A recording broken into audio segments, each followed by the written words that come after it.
जय हिंद, नमस्कार फ्रेंड्स। ज्योति क्लासेस में आप सभी का एक बार फिर से स्वागत है। हेलो दोस्तों, कैसे हैं आप सभी? आई होप आप सभी बहुत ही अच्छे होंगे, स्वस्थ होंगे, स्टडी अपनी कंटिन्यू कर रहे होंगे। चलते हैं हमारी आज की मॉर्निंग की क्लास की तरफ। सभी को सुप्रभात, गुड मॉर्निंग। देखते हैं आज के दिन क्या है कुछ खास। आज है 28 अगस्त और 28 अगस्त के बारे में हम चर्चा करते हैं कि आज के दिन कौन सा दिवस मनाया जाता है। देन चलते हैं हमारी क्लास की तरफ। तो आप सभी से रिक्वेस्ट है, क्लास स्टार्ट करने से पहले चैनल पर फर्स्ट टाइम विजिट किए हैं, चैनल को लाइक शेयर सब्सक्राइब करें, अपना फीडबैक हमें प्रोवाइड कराएं और इस क्लास को हमारे जितने भी लर्नर्स हैं उन सभी के पास शेयर करें ताकि वो भी हमारे साथ जुड़ के अपनी स्टडी कंटिन्यू कर सके। चलिए स्टार्ट करते हैं विदाउट टाइम वेस्ट किए आज की क्लास। तो आज की क्लास में जैसे हमने आपको बताया, पहले हम चर्चा करेंगे आज के डे के बारे में, देन चलेंगे अपनी क्लास की तरफ। तो आज 28 अगस्त को कई सारे दिवस मनाए जाते हैं, जैसे कि राष्ट्रीय पावर रेंजर्स दिवस, राष्ट्रीय रेड वाइन दिवस और नेशनल थॉटफुल डे आज के दिन मनाया जाता है। आई होप आज आपको पता लग गया होगा कि आज 28 अगस्त को कौन कौन से महत्वपूर्ण दिवस मनाए जाते हैं। अब चलते हैं हमारी क्लास की तरफ। तो हम करेंगे आज भी फूड एंड न्यूट्रिशन साइंस, जिसमें हम करेंगे विटामिन ए की डेफिशिएंसी, यानी कि विटामिन ए की अधिकता से उत्पन्न होने वाले रोग। हम अभी क्या कवर कर रहे हैं? कुपोषण के कारण उत्पन्न होने वाले रोग हम देख रहे हैं। तो जिसमें हम आज देखेंगे विटामिन ए की अधिकता से कौन से रोग उत्पन्न होते हैं।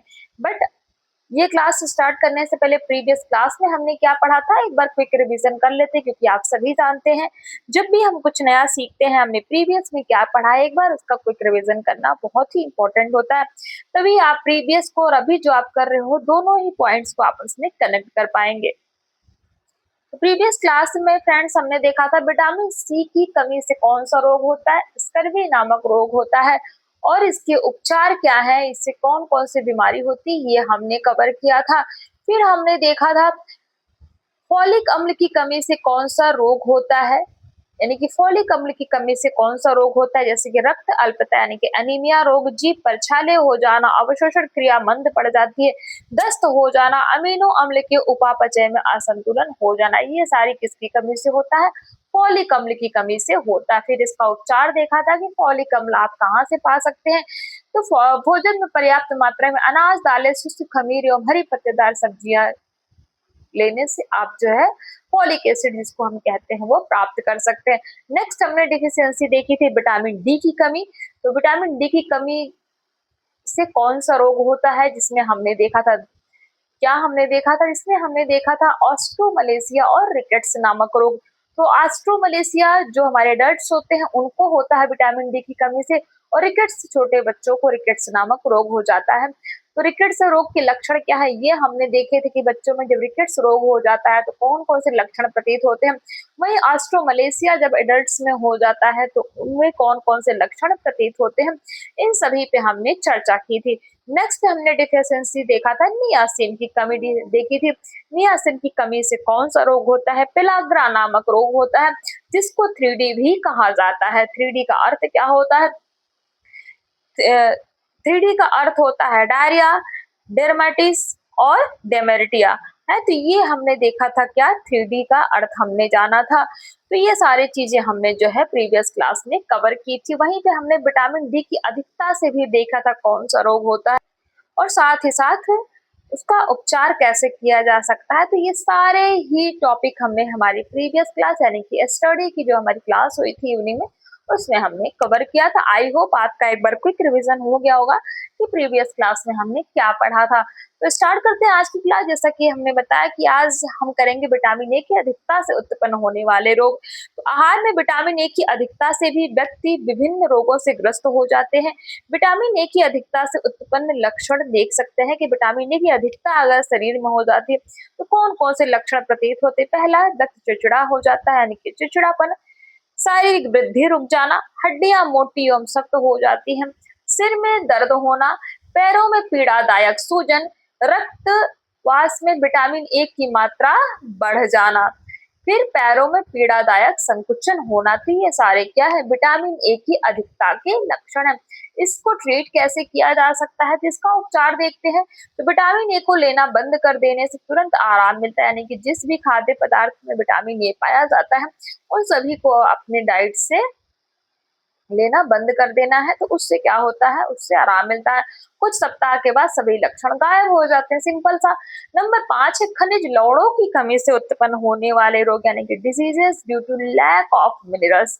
पहला है लौह तत्व की कमी। पहला खनिज लवण क्या है, लौह तत्व की कमी यानी कि डिफिशियंसी ऑफ आयरन। तो आहार में लौह तत्व की कमी से रक्त अल्पता यानी कि अनीमिया रोग हो जाता है। आप सभी जानते हैं, हमने बहुत बार बात की।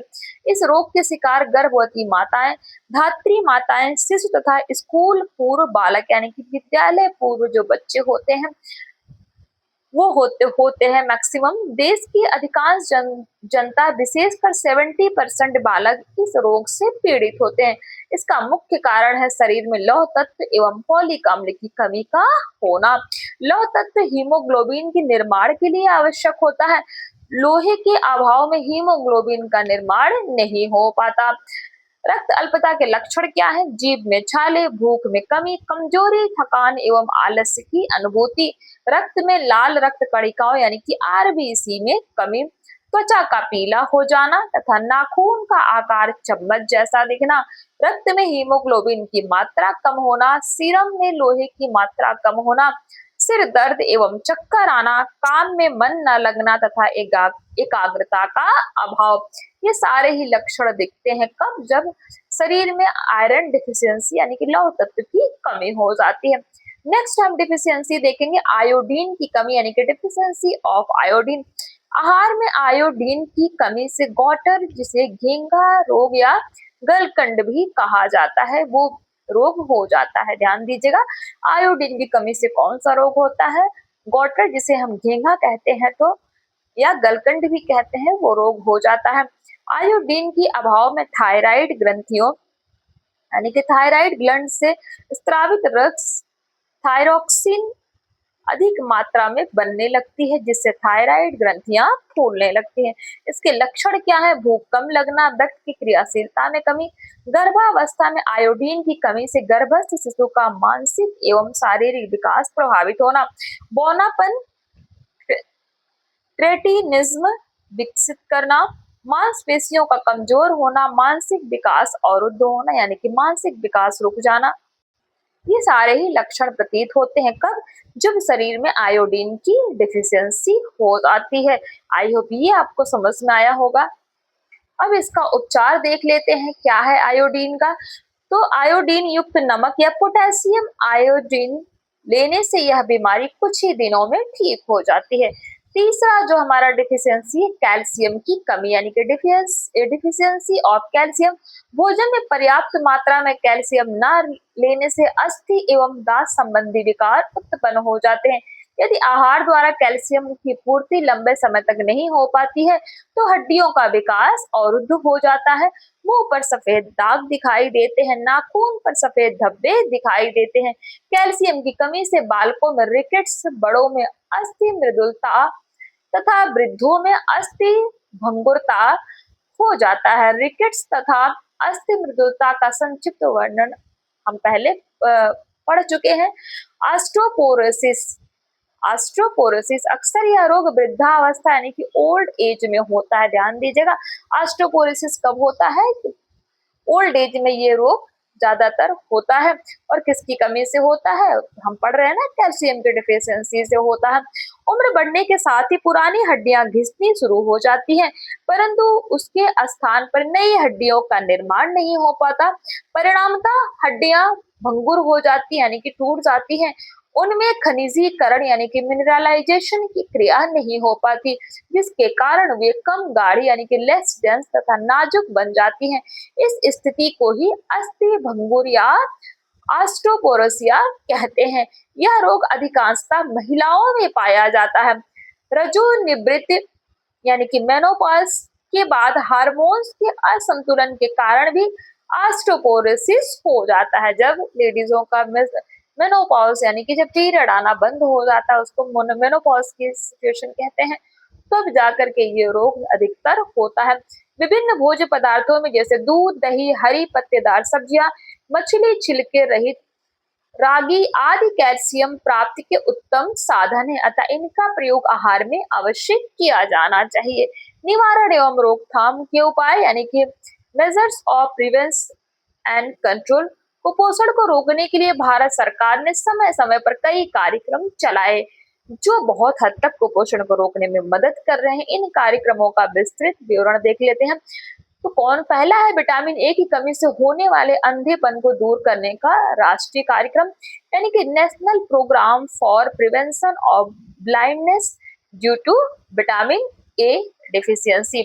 ये तो हमने देख लिया विभिन्न प्रकार के डिफिशियंसी और उनके उपचार।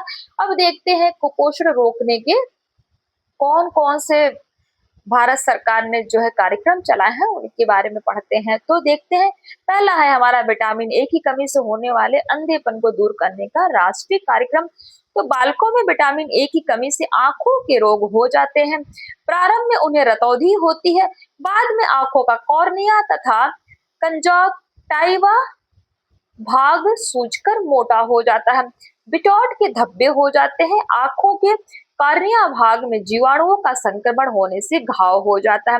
परिणामतः बालक सदैव के लिए अंधे हो जाते हैं। इसलिए बालकों को अंधता से यानी कि अंधेपन से बचाव के लिए अंधेपन को दूर करने का राष्ट्रीय कार्यक्रम सन 1970 में शुरू किया गया। कब शुरू किया गया, ध्यान दीजिएगा, 1970 यानी कि 1970 में शुरू किया गया। बालकों में अंधापन संपूर्ण विश्व की एक प्रमुख समस्या है। अविकसित तथा विकासशील देशों के बालकों में अंधापन अधिक देखने को मिलता है। यह एक आंकड़े के अनुसार विश्व में प्रतिवर्ष लगभग 1 मिलियन बच्चे अंधेपन का शिकार हो जाते हैं। राष्ट्रीय पोषण संस्थान हैदराबाद यानी कि NIN हैदराबाद के अनुसार 5 से 7% 1 से 5 वर्ष तक के जो बालक होते हैं प्रतिवर्ष जीरोफिलामिया की चपेट में आ जाते हैं। किसकी, जीरोफिलामिया की चपेट में आ जाते हैं। कितने वर्ष के बच्चे, 1 से 5 वर्ष तक के बच्चे। विश्व स्वास्थ्य संगठन यानी कि WHO के अनुसार प्रतिवर्ष कम से कम 30,000 बच्चे पूर्णतः अंधे हो जाते हैं तथा 1,10,000 से 1,50,000 बच्चे आंशिक रूप से अंधेपन से पीड़ित रहते हैं। विटामिन ए की कमी मुख्यतः गरीब एवं निर्धन परिवारों के बालकों में होती है। पिछड़े क्षेत्रों में, गांवों में, जनजाति क्षेत्रों में तथा कच्ची बस्तियों में यह रोग विकराल रूप से धारण किए हुए होता है, यानी कि बहुत अधिक तेजी से फैलता है। इसका मुख्य कारण है आहार में विटामिन ए की कमी का होना। शिशु माता के दूध पर पलते हैं, उन्हें ऊपरी आहार नहीं खिलाया जाता। जब बच्चा जन्म से लेकर 6 महीने तक का बच्चा होता है तो क्या होता है, डॉक्टर क्या सजेस्ट करते हैं कि बच्चे को माँ का दूध ही पिलाया जाए, कुछ ऊपर का ना दिया जाए। लेकिन अगर माँ को ही पोषण नहीं मिलेगा तो बच्चे को कैसे वो अपना दूध पिलाएगी। तो आई होप ये आपको समझ में आया होगा।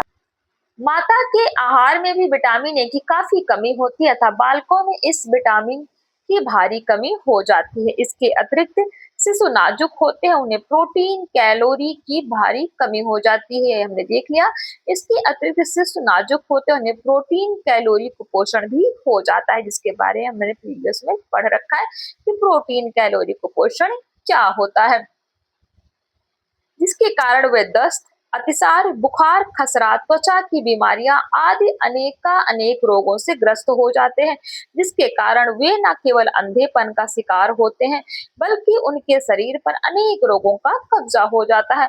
विटामिन ए की कमी को रोकने के लिए भारत सरकार ने सन 1970 में राष्ट्रीय स्तर पर कार्यक्रम चलाया, जिसका मुख्य उद्देश्य है बालकों को विटामिन ए पिलाकर अंधापन होने से रोकना, यानी कि के अंधे होने से रोकना। तो ये हमने देखा क्या, विटामिन ए की कमी के लिए भारत सरकार द्वारा कौन सा कार्यक्रम चलाया गया है। नेक्स्ट है हमारा उद्देश्य यानी कि ऑब्जेक्टिव्स क्या है इस कार्यक्रम को चलाने का। तो ये फ्रेंड्स हम करेंगे हमारी नेक्स्ट क्लास में।